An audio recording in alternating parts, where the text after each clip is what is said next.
क्या आपको पता है, डॉक्टर मनमोहन सिंह को नरसिम्हा राव की सरकार में वित्त मंत्री बनाया गया था। इस दौरान जब उन्होंने अपना पहला बजट पेश किया तो उस समय विपक्ष के नेता अटल बिहारी वाजपेयी ने उनकी तीखी आलोचना की थी, जिससे वो आहत हो गए थे। उन्होंने मंत्री पद छोड़ने तक का मन बना लिया था। हालांकि बाद में अटल जी ने उनको समझाया था। प्रधानमंत्री बनने से पहले डॉक्टर मनमोहन सिंह देश के वित्त मंत्री भी रहे। वो पूर्व प्रधानमंत्री नरसिम्हा राव की सरकार में वित्त मंत्री बनाए गए।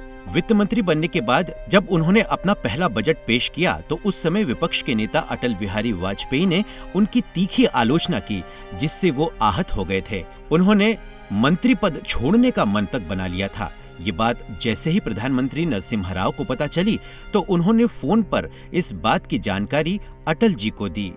बताया जाता है कि इसके बाद अटल जी ने खुद उनसे मुलाकात की और उन्हें ये समझाने की कोशिश की कि उनकी आलोचना राजनीतिक थी, उसे वो बिल्कुल भी अन्यथा न ले।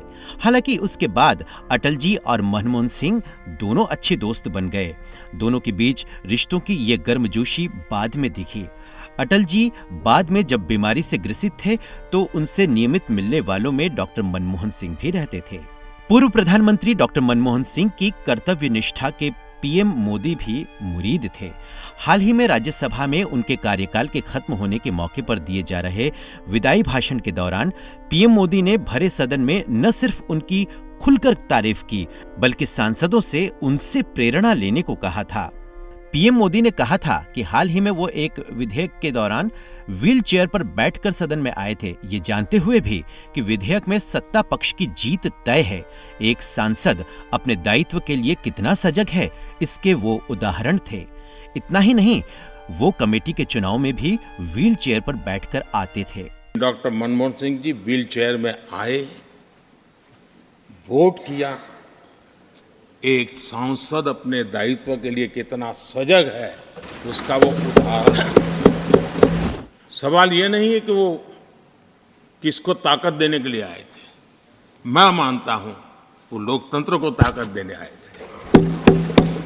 पूर्व प्रधानमंत्री डॉक्टर मनमोहन सिंह की पहचान भले ही देश के अर्थशास्त्री के रूप में होती है, लेकिन वो एक शिक्षाविद भी थे। उन्होंने कुछ समय तक पंजाब विश्वविद्यालय में पढ़ाने का काम भी किया था।